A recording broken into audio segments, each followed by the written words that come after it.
Imagínate que algún superemprendedor tipo Elon Musk desarrolla una máquina de teletransporte, una máquina que te permite ir de un punto a otro de manera instantánea o quizás a la velocidad de la luz. Imagínate que el proceso es el siguiente. Te introduces en la máquina escanea la posición, energía, velocidad de todos los átomos que constituyen tu cuerpo y envía esa información a la velocidad de la luz a otra máquina remota, por ejemplo, una máquina que esté en Estados Unidos o que esté en Japón o que esté en otro planeta incluso. Imagínate que te dicen que una vez han enviado esa información, vuelven a compilarla en materia, átomo a átomo, hasta que constituyen de nuevo una copia exacta y clónica de ti. Una copia incluso de tu cerebro. Es decir, que cuando despierta tu copia en el otro lugar, tiene exactamente tus mismos pensamientos, tus mismos recuerdos. De hecho, si al ser escaneado estabas pensando en, no sé, un vaso de leche fresca, justo en el momento en el que es compilada la materia en otro lugar, esa nueva materia, ese clon tuyo, pensará también en ese vaso de agua fresca.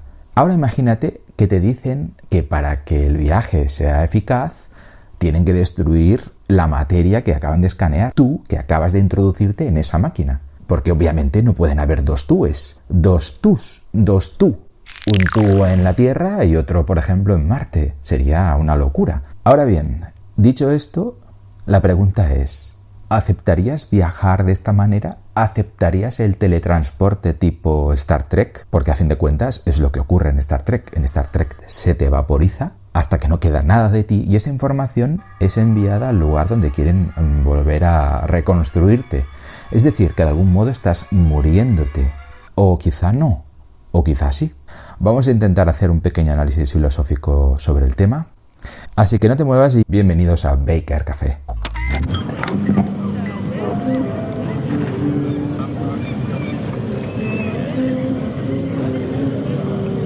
La paradoja Sorites o paradoja del montón de los filósofos megáricos viene a decir más o menos que si tenemos un montón de arena, ¿cuándo el montón de arena dejará de ser un montón de arena? Cuando le quitemos, por ejemplo, un grano de arena, no, aparentemente el grano de arena no cambiará mucho la estructura del montón de arena. Pero ¿y si le quitamos la mitad de todos sus granos de arena?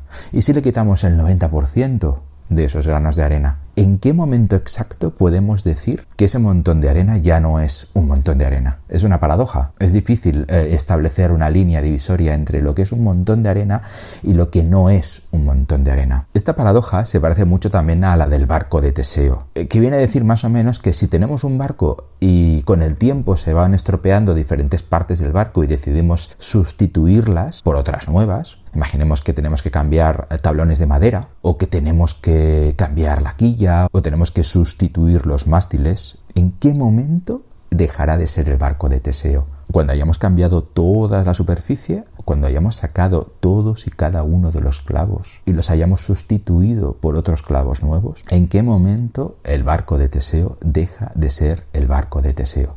Estas cuestiones son paradojas porque no tienen una respuesta. En el fondo se basan en convenciones o en descripciones más o menos precisas de lo que consideramos un objeto, un individuo, una forma. Aristóteles intentó establecer diferentes criterios para determinar cuándo un objeto era un objeto. Por ejemplo, el criterio de eficiencia. Establecer quién lo ha hecho y cómo lo ha hecho. Siempre y cuando esa constante continúe, estamos ante el mismo objeto. Otro criterio sería la causa formal, que es establecer la forma o el diseño. Imaginemos en el barco de Teseo que se mantiene exactamente el mismo diseño. O imaginemos, por ejemplo, uno de esos templos milenarios que han sido remozados siglo a siglo, pero han mantenido la estructura y su forma. Según Aristóteles, seguiría siendo el mismo templo aunque hayamos sustituido todas sus partes constituyentes por otras nuevas. Otra causa sería la causa material. ¿Mantiene los mismos materiales? ¿Conserva los mismos materiales? Si es así, sigue siendo el mismo objeto. También tenemos la causa final, es decir, el propósito. Si el propósito persiste en el tiempo, el objetivo de ese objeto persiste en el tiempo, entonces sigue siendo el mismo objeto. Estas paradojas también se pueden aplicar a los seres humanos. Y de hecho, esto es fuente de grandes debates sobre muchísimos temas, por ejemplo a nivel de bioética. ¿Cuándo un feto es un ser humano? ¿En qué momento establecemos la línea divisoria? Pero vayamos al ejemplo que pusimos al principio sobre el teletransporte. Cuando yo soy yo. Según la histología, nosotros somos muy parecidos al barco de Teseo, o a un templo que se va remozando con los siglos, o incluso al montón de arena de los filósofos megáricos. ¿Por qué? Porque cada X tiempo, concretamente cada 7 años, todas las células de nuestro cuerpo han sido sustituidas por otras nuevas. De hecho, este proceso va teniendo lugar cada día de manera progresiva. Poco a poco nosotros dejamos de ser nosotros. Cuando nos vamos a dormir y volvemos a despertar al día siguiente, una gran parte de lo que éramos el día anterior ya no se conserva al día siguiente. Nos han sustituido piezas, nos han quitado granos de arena y nos han puesto otros nuevos. ¿Seguimos siendo nosotros? De nuevo aquí tenemos que volver a los convenios, a los consensos, a determinados acuerdos basados en lo que percibimos con nuestros sentidos. Cuando miramos la realidad, estamos mirando objetos individuales que no están continuamente siendo sustituidos por nuevos átomos o no están perdiendo átomos, pero es así. Realmente, cuando miramos un objeto, está siendo oxidado a una velocidad muy lenta, a nivel microscópico está perdiendo partes de materia,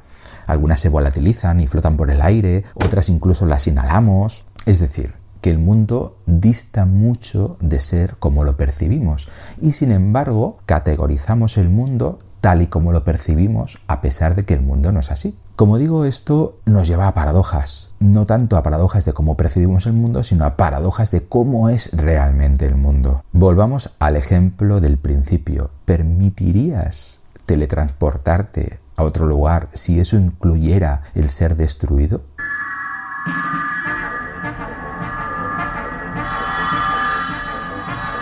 Desde nuestra percepción subjetiva, obviamente dirías que no, porque tú, por mucho que te dijeran que en otro planeta o en otro lugar seguirías siendo una copia exacta, tú dirías, bueno, sí, pero yo voy a morir. Yo cuando me matéis voy a morir. Me da igual que haya otro yo que está viviendo y que es feliz. No, yo quiero seguir viviendo.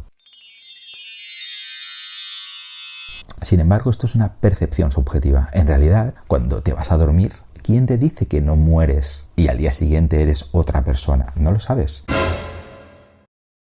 Porque la idea de continuidad en la consciencia no deja de ser, en cierto modo, una ilusión cognitiva de nuestra manera de concebir o conceptuar el mundo. Claro, esto es muy peliagudo porque de alguna manera está diciéndonos que la individualidad es una ilusión cognitiva y que de hecho la diferencia que hay entre el espacio que hay alrededor de mi mano, por ejemplo, y mi mano, en el fondo es conceptualmente poco importante. Es una división en cierto modo arbitraria y creada por mi cerebro. Pero en realidad en los bordes de mis dedos pues hay también moléculas de aire y yo cuando intento de hecho tocar la palma de mi mano tampoco la estoy tocando realmente porque hay una repulsión electromagnética que imposibilita que yo pueda realmente tocar los átomos de mi dedo con los átomos de la palma de mi mano. Son of a bitch. Es decir, que mi cerebro me informa de que estoy tocándolo, pero realmente lo que está ocurriendo aquí es que hay una repulsión electromagnética y si pudiéramos acercarnos milimétricamente a la distancia que hay entre mi puño y mi mano, realmente no estarían tocándose. Habría una pequeña distancia, una pequeña hendidura, ¿no?, de separación, como una especie de campo magnético que no me permite tocar realmente las cosas. Es decir, que no solamente no somos individuos, sino que tampoco podemos asir las cosas y tocarlas como si fueran objetos. No somos objetos, no somos individuos, somos algo así como oleadas energéticas mezcladas con interacciones y, en fin. Digamos que nuestro cerebro tiene la extraña propiedad de creerse un individuo que es libre, que tiene evolución, que tiene individualidad, que realmente hay una gran diferencia entre lo que constituye a sí mismo, lo que constituye el resto de cosas, y por eso cuando nos estamos comiendo, por ejemplo, un muslo de pollo, paramos cuando notamos que la mano se acerca a la boca y no seguimos comiéndonos también a nosotros, porque el cerebro nos informa que hay una diferencia sustancial entre un muslo de pollo y nuestra mano, pero no hay una diferencia particularmente llamativa a nivel físico, y por eso se produce la paradoja del teletransporte. Así que ante la pregunta de si nosotros seguimos siendo nosotros cuando nos copiamos en una máquina remota, la verdad es que no hay una respuesta. ¿Por qué? Porque la pregunta está mal formulada. Realmente no deberíamos preguntar eso, porque preguntando eso estamos dando por sentado que nosotros ya somos individuos estáticos que no cambian con el tiempo, que no son remozados, que nosotros no estamos siendo víctimas continuamente de la paradoja de Teseo o la paradoja del montón de arena. Pero es así.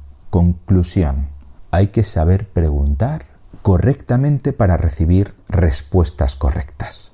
Si no, nos podría pasar como en aquella historia de Guía del autoestopista galáctico de Douglas Adams, en la que se pregunta a un superordenador cuál es el sentido del universo y de todo lo demás, y el superordenador simplemente responde con la cifra 42. Responde algo absurdo porque la pregunta no tiene sentido.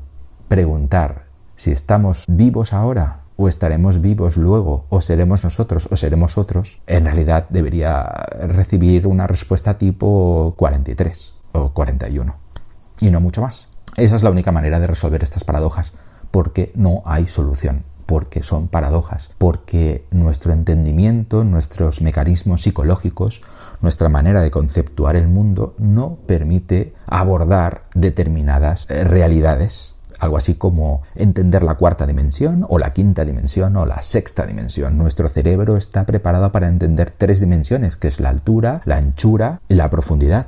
Pero ¿qué es la cuarta dimensión? ¿Qué es la quinta dimensión? ¿Cómo lo encajamos todo?